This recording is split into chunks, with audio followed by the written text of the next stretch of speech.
তো দেখা যাক আল্লাহ আসলে আমাদের কোন দিকে কবুল করে কোন দিকে নিয়ে যায়।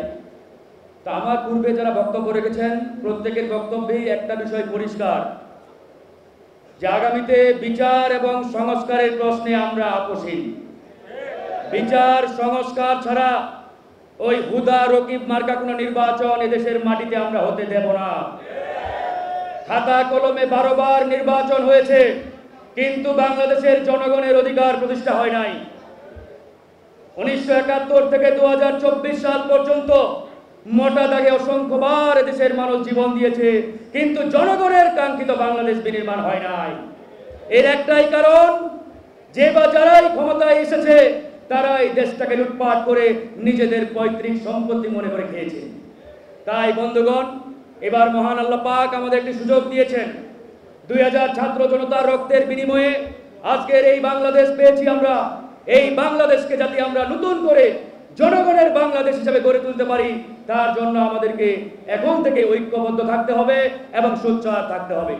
আজকে ডানে বামে সামনে পিছনে চাঁদাবাজ টেন্ডারবাজ দখলদারিত্বের যে রাজনীতি শুরু হয়েছে, আমরা স্পষ্ট করে বলতে চাই, এই দখলদারিত্বের রাজনীতি করে খুনি হাসিনা বাংলাদেশে টিকতে পারে নাই।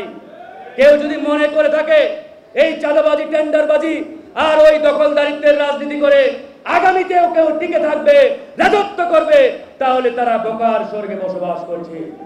এদেশের ছাত্র জনতা রাজনৈতিক দলগুলো এই চাঁদাবাজি টেন্ডারবাজি আর দখলদারিত্বের রাজনীতি এই বাংলাদেশের মাটিতে আগামীতে আর হতে দেবে না। তাই প্রিয় ভাইরা আমার, আজকে জামাত ইসলামের জাতীয় সেমিনার, এটা শুধু জামাতের বিষয় নয়, এটা গণ অধিকারের বিষয় নয়, ইসলামী আন্দোলনের বিষয় নয়, এটি প্রত্যেক বাংলাদেশপন্থী দেশপ্রেমিক রাজনৈতিক দলের বিষয়। তাই আসুন আমরা দল মত নির্বিশেষে যাদের বিনিময়ে আজকের এই বাংলাদেশ পেয়েছি, তারা আমাদের সামনে আজকের এখানে রয়েছে।